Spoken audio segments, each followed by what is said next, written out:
As vendas de cerveja em Boston triplicaram em apenas alguns dias este verão, e ninguém na Nova Inglaterra precisava de explicação.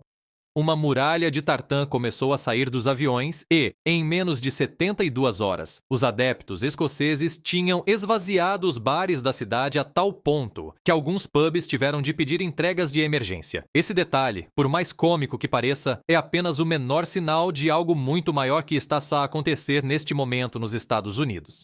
Milhões de europeus estão a aterrar em solo americano este verão para o Campeonato do Mundo. E o que acontece às suas expectativas quando chegam é nada menos do que uma inversão total. Esqueçam tudo o que pensam saber sobre manchetes sombrias, grosseria ou violência. Está a desenrolar-se algo completamente diferente. Uma vaga emocional atravessa um continente inteiro, à medida que viajantes que cresceram com uma cobertura mediática cética sobre a América se encontram agora no meio de Yellowstone, de Boston ou de um estádio mundialista cheio, admitindo em silêncio que estavam enganados. Isto não é um folheto turístico. É o que acontece quando o mito choca com a realidade, e a realidade vence. Comecemos pelo Grand Canyon, porque é geralmente aí que o choque começa.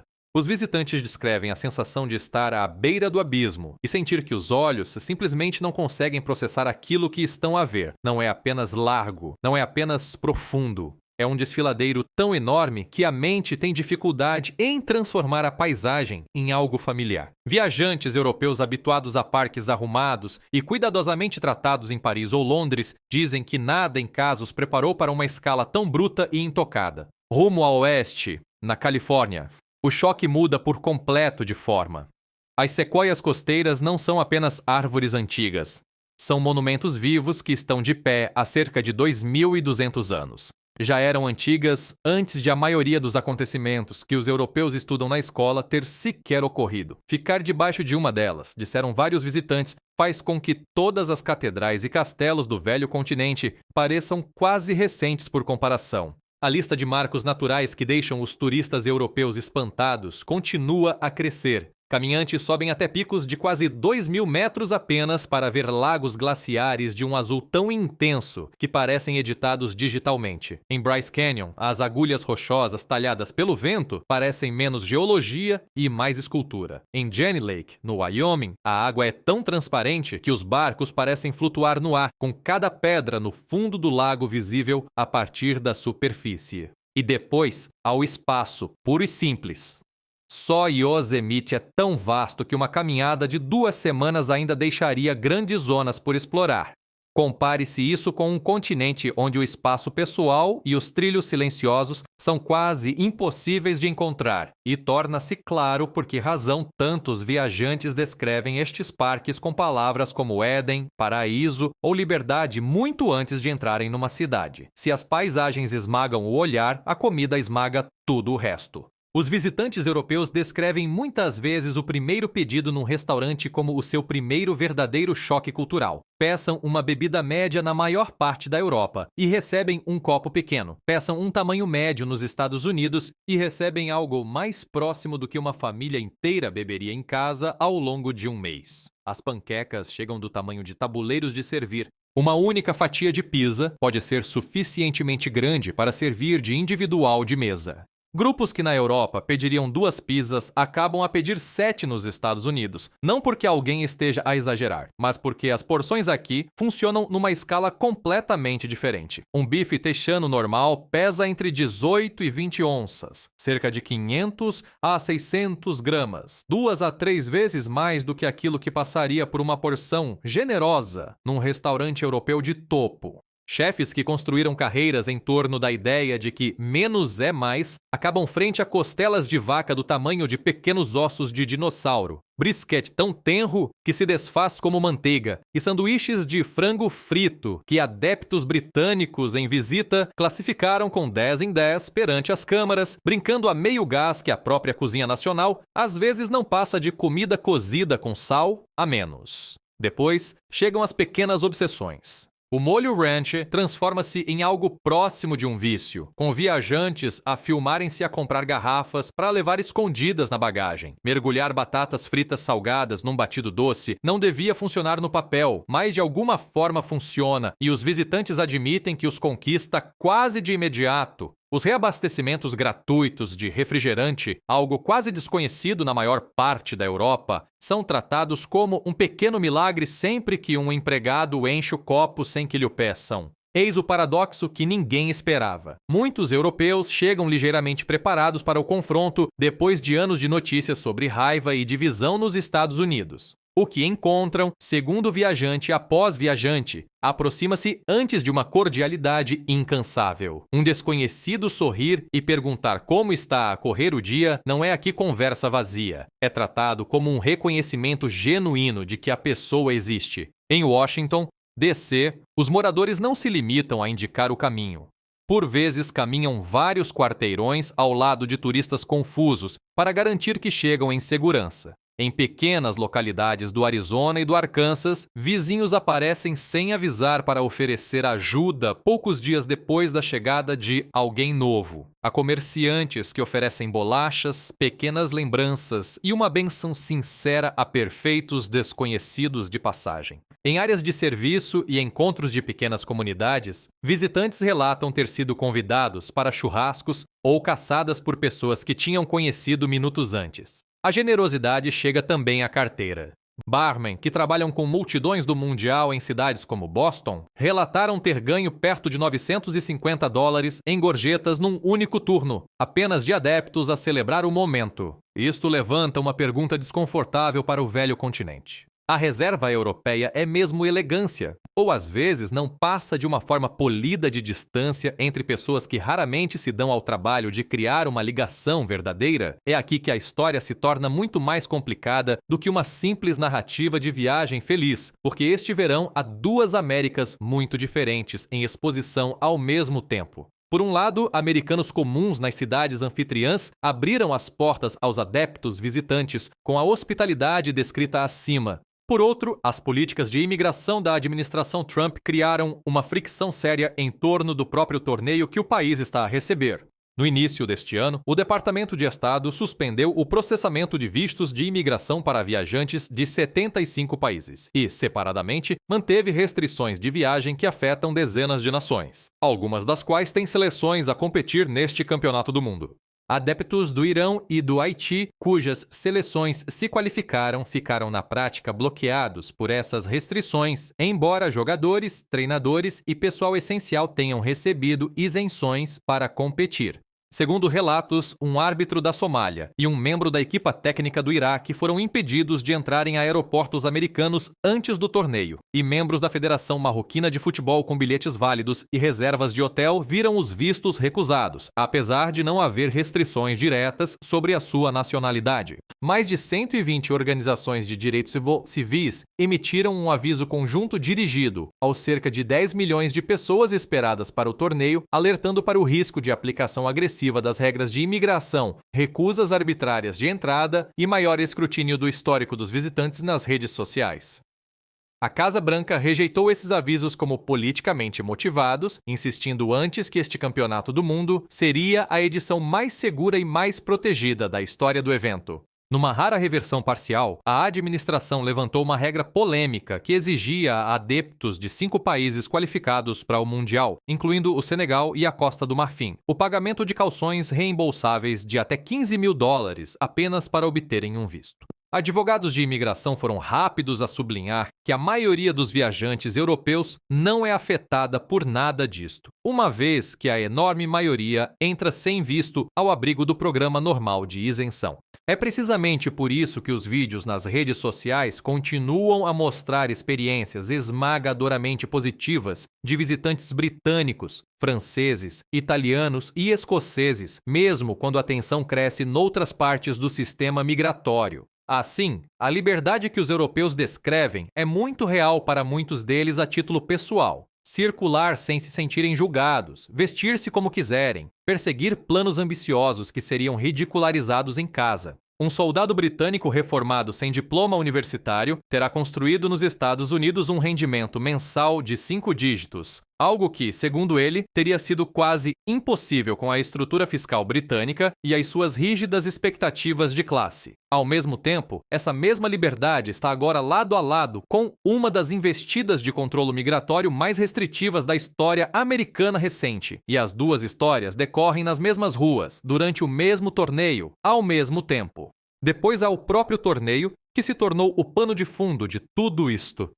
O SoFi Stadium, em Los Angeles, construído a um custo de cerca de 5.500 milhões de dólares, teve de ser escavado quase 30 metros abaixo do solo para não interferir com as rotas de voo do aeroporto próximo. Lá dentro, só o ecrã gigante suspenso já é maior do que um campo europeu de futebol regulamentar. Até estádios universitários como o Michigan Stadium fazem parecer pequena a atmosfera de alguns clubes históricos europeus, com lotações que costumam variar entre 80 mil e 100 mil adeptos. Em campo, este torneio já produziu drama real. A seleção masculina dos Estados Unidos venceu a Bósnia e Herzegovina por 2-0 para chegar à fase dos 32, conseguindo a sua primeira vitória numa fase a eliminar de um Mundial desde 2002, com 10 golos marcados até agora, um novo recorde do programa no torneio. O avançado Folarin Balogun foi expulso com um cartão vermelho polêmico nesse jogo, e a FIFA suspendeu depois a sanção resultante, permitindo-lhe regressar para o duelo dos oitavos de final contra a Bélgica em Seattle,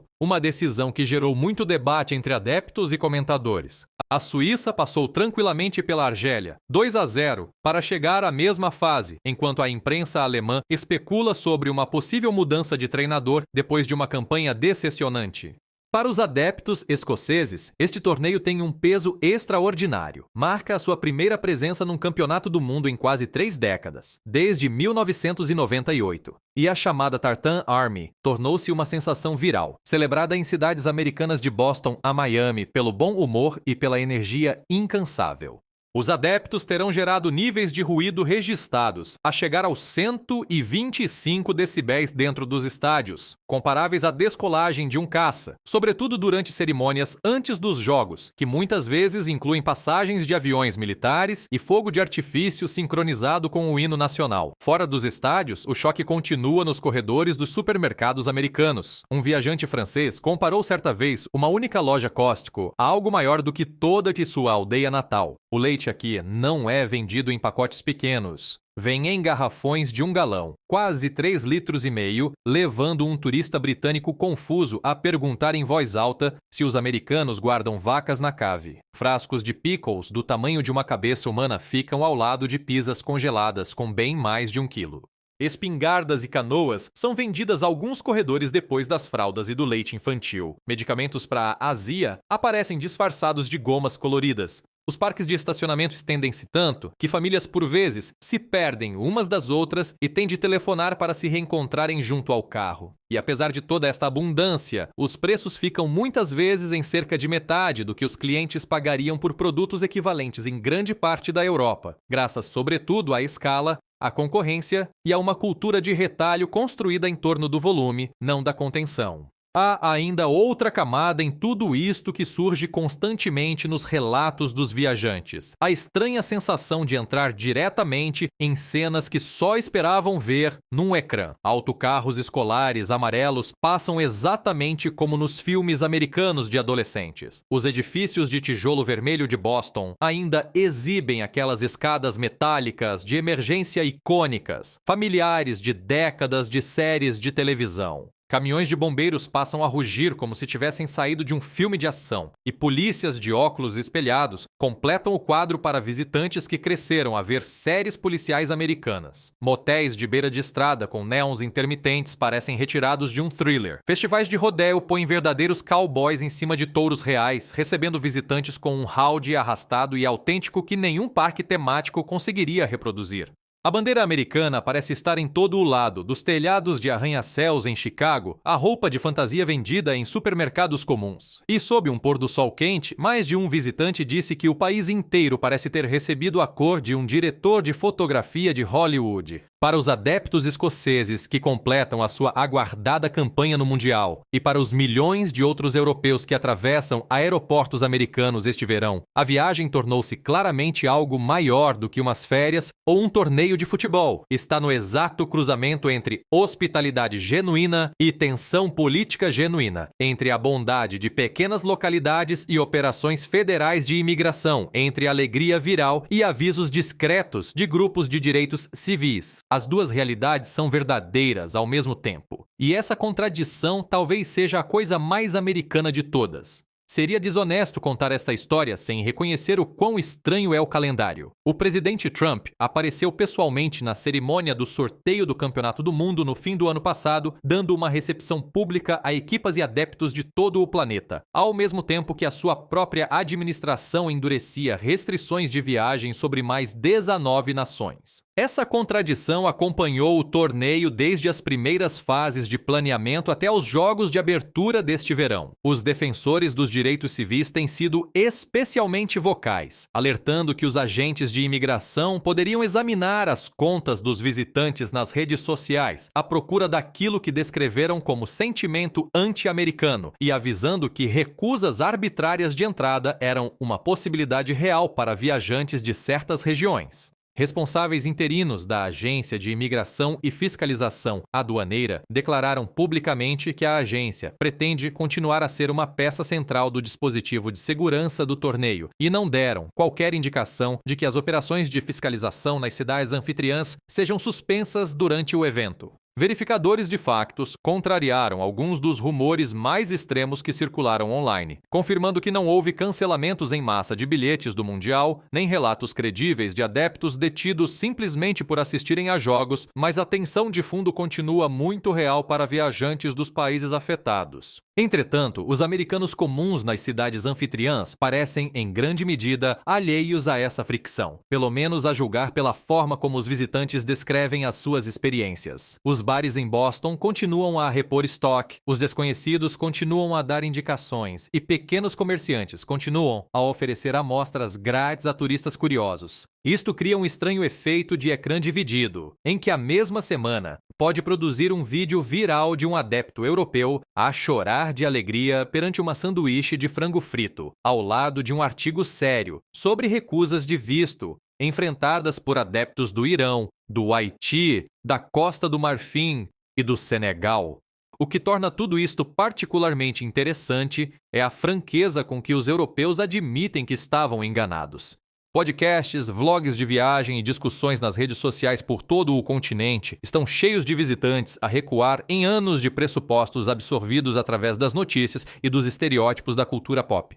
Alguns chegaram a chamar-lhe, meio a brincar, uma digressão coletiva de desculpas, ao compararem a vida diária calma e funcional que encontraram em cidades como Boston, Seattle e Los Angeles com o caos que esperavam com base apenas nas manchetes. Ao mesmo tempo, vozes mais cautelosas lembram que a experiência de um turista durante um evento global muito vigiado e de grande visibilidade não representa necessariamente a vida cotidiana de imigrantes ou residentes de longo prazo, que navegam o mesmo sistema sem voo de regresso marcado. As duas perspectivas estão a ser partilhadas lado a lado nos média europeus e nenhuma anula totalmente a outra. O que é claro é que este campeonato do mundo, seja qual for a memória que deixar, obrigou um número invulgarmente grande de europeus a comparar a versão imaginada da América com a versão real, em tempo real, com câmaras ligadas durante todo o percurso.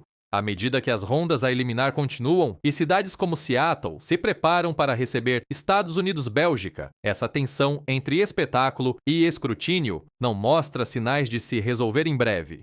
Por agora, a Tartan Army continua a cantar, os grelhadores continuam a fumegar e os advogados de vistos continuam a atender chamadas tudo ao mesmo tempo, no mesmo país, durante o mesmo torneio. Para lá das histórias individuais, este torneio tornou-se discretamente uma das maiores experiências ao vivo sobre percepção cultural que a Europa alguma vez realizou sobre si própria. Milhões de pessoas que formaram opiniões sobre os Estados Unidos através de ciclos noticiosos, filmes e relatos em segunda mão estão agora a testar essas opiniões diretamente contra a realidade, em cidades reais, durante semanas reais, com estranhos reais. É um tipo de prova muito diferente de uma manchete ou de uma frase televisiva, e parece estar a remodelar atitudes mais depressa do que qualquer artigo ou documentário isolado conseguiria. Analistas que acompanham o impacto mais amplo do torneio observaram que as cidades anfitriãs estão a sentir um verdadeiro impulso econômico com este afluxo de visitantes, mesmo enquanto os debates sobre política migratória continuam em segundo plano, em grande parte desligados dos próprios turistas. Negócios locais em cidades com estádios relatam um movimento recorde. Trabalhadores da hotelaria descrevem gorjetas invulgarmente generosas de adeptos internacionais e pequenos operadores turísticos dizem que os pedidos de viajantes europeus aumentaram significativamente desde o início do torneio.